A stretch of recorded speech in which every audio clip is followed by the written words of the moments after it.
Gintama, vous en avez déjà entendu parler. Vous avez vu qu'il se classe au top dans My Anime List. Vous avez vu qu'il fait partie des mangas les plus vendus dans le monde. Et pourtant, à chaque fois, quand vous voulez vous y mettre, vous repoussez l'échéance. Eh bien, cette fois-ci, on va se poser quelques minutes et je vais vous expliquer pourquoi Gintama est l'un de mes mangas et animés favoris. On va parler rythme, on va parler scénario, on va parler parodie, personnages et enfin on va parler du succès de Gintama. Ikimasho. Gintama, c'est avant tout un rythme surprenant, j'irais jusqu'à dire déconcertant. Les épisodes, ils s'enchaînent, ils n'ont pas forcément de lien. Vous allez découvrir tout un monde, vous allez découvrir des personnages plus loufoques les uns que les autres. Et à un moment donné, il va y avoir deux épisodes où le rythme il change complètement. Là, on rentre dans du sérieux, dans une tension. Et pouf! Les deux épisodes s'arrêtent et on reprend le rythme du début. Ok, mais là, pendant 2 épisodes, je viens de voir quelque chose d'incroyable, là, on est d'accord. Et donc, on enchaîne ce rythme-là. Et à un moment donné, paf! Il va y avoir 10 épisodes.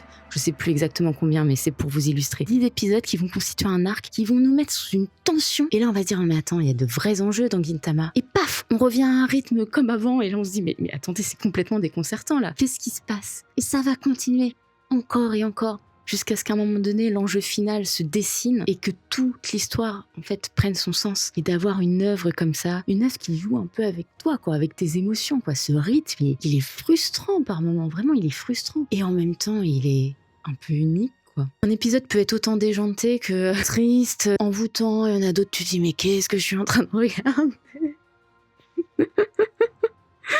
Franchement, il y a des scènes. Bon, Gintama, il est connu pour être une œuvre drôle. C'est parce qu'il y a des moments. Non, mais c'est n'importe. Enfin, il y a des moments qui sont complètement barrés, quoi. Il y a des moments qui sont vraiment complètement barrés. Et là, quand je pense à des scènes, ça me.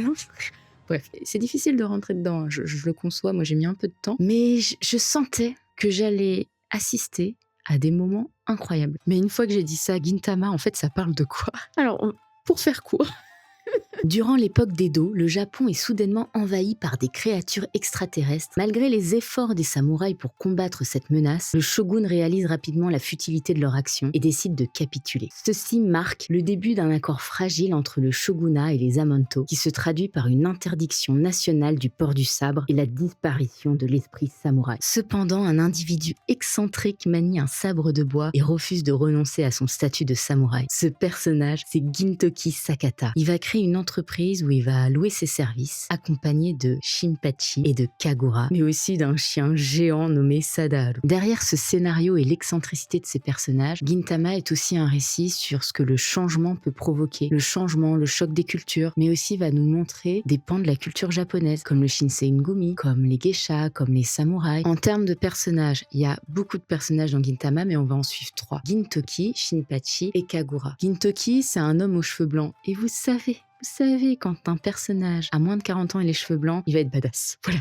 Et Gintoki, c'est quelqu'un qui cache bien son jeu. Un peu comme Ryo dans City Hunter. On le prend pas au sérieux, mais en fait, on peut compter sur lui. On sait qu'il va mener la bataille jusqu'au bout. Mais ce qui est intéressant avec ce personnage, qui le différencie de certains personnages du Jump comme Luffy ou Naruto, c'est que c'est un personnage adulte. C'est un personnage qui a vécu beaucoup de choses et dont son passé va être un élément central dans l'enjeu de l'histoire. Je n'en dis pas plus. Il est mystérieux, il est fort dès le début, mais il cache sa force, notamment avec son épée de bois. Et il va pas compter sur des power-ups. J'ai rien contre les power-ups, ça peut être ultra intéressant. Mais Gintoki, c'est quelqu'un qui va pas se faire dévorer par ses émotions pour battre son adversaire. Il peut pas faire ça. Et s'il le fait, ça ne va pas marcher. On a aussi Kagura. Alors Kagura, c'est un personnage, quand je l'ai découvert, je me suis dit, elle change de ce qu'on peut voir. Parce que c'est une jeune fille qui a tous les traits d'une jeune fille. Elle jure, elle fait des blagues plus grotesques que les autres. Elle vomit, littéralement.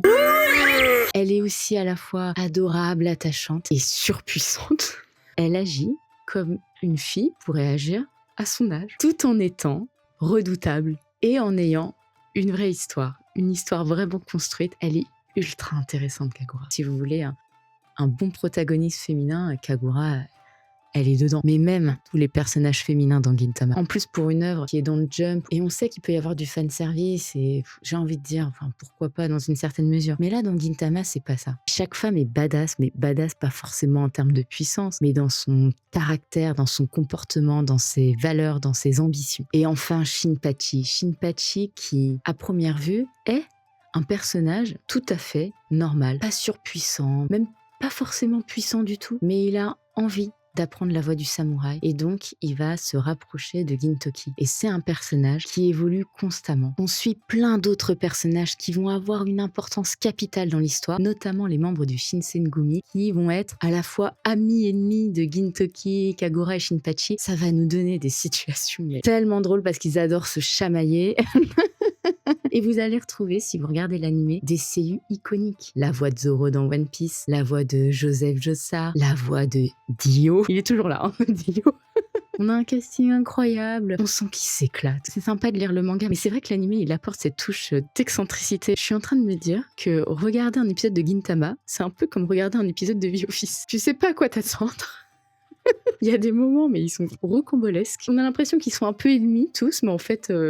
Ils s'aiment beaucoup au fond, ou ils s'aiment bien, ils se tolèrent, ou se respectent en fait finalement un minimum. Cette œuvre, elle m'a fait passer par plein d'émotions. Et ce qui est ultra fort, comme One Piece, c'est qu'à un moment donné, on se rend compte qu'on a tellement été pris dans l'histoire, qu'on s'est tellement attaché aux personnages, qu'on les considère un peu comme des membres de notre famille. On a envie de se chamailler avec eux, on a envie de faire des bêtises avec eux, des bêtises plus puériles les unes que les autres. On a envie de pleurer, on a envie de rire, on a envie de partir à l'aventure avec eux, et par moments on a envie de combattre avec eux. Il y a même des moments où on a envie de les prendre dans nos bras et dire ça va aller, tu as des gens sur qui compter. Enfin, si Gintama est aussi iconique, et je pense que si vous en avez entendu parler, c'est parce que Gintama maîtrise la parodie, j'allais dire comme personne. On a des parodies de mangas et animés, on a des parodies sur l'actualité. Par exemple, Gintoki va se moquer d'un politicien qui avait détourné des fonds au Japon et qui faisait comme s'il était vraiment désolé. Donc il était et en fait, Gintoki reprend cette scène. Je me dis, pour les Japonais qui suivaient ça à l'époque, ils devaient être hilares devant cette scène-là, alors que nous, si on n'a pas les références, on va peut-être pas forcément comprendre. Donc c'est aussi pour ça que Gintama est déconcertant, c'est qu'il y a des moments où on a envie de rire avec eux, mais c'est juste qu'on n'a pas la référence. Et enfin, Gintama a beaucoup d'autodérision. Vous allez voir un opening, soi-disant qu'ils sont en train de tourner, et en fait, ils se plantent. Vous allez voir des moments où les personnages vont se battre pour remonter au top du classement des personnages préférés, mais ils vont se battre d'une manière complètement loufoque et surprenante. Vous avez un épisode aussi où Gintoki se réveille, il se souvient pas du tout de ce qui s'est passé la veille et les femmes vont bien lui faire payer. Il y a une scène dans cet épisode qui me fait mourir de rire, et rien que d'y penser. Vous allez aussi avoir un shogun, mais d'une gentillesse qui va l'amener à des situations complètement grotesques. On va se servir de lui pour faire de la luge, par exemple.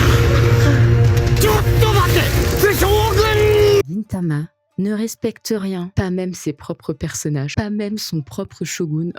C'est pour vous dire à quel point cet animé il peut être déjanté. Pour finir, Gintama rencontre un fort succès. Je sais qu'en France, un peu moins, j'ai l'impression que c'est un titre où on y va moins, sûrement parce que le rythme est aussi assez désarmant. Mais quand on regarde bien les chiffres, Gintama, c'est plus de 73 millions d'exemplaires. Pour vous donner une idée, Haikyuu est à 75 millions et Fairy Tail 72 millions. Pour le nombre de volumes, on en compte 77. Naruto en compte 72. Gintama, c'est aussi un animé avec plusieurs saisons. On n'était pas sur un rythme continu comme One Piece. Donc vous avez des saisons entre 2005 et 2021. Et quand vous regardez sur My Anime List, les saisons font partie des mieux notées, tout animé confondu, et se placent à côté de Full Metal Alchemist, Frieren. On a aussi le droit à des films d'animation, films live, jeux vidéo, spin-off. Et là, de ce que j'ai compris, il y a un nouveau film d'animation qui se prépare là en 2026.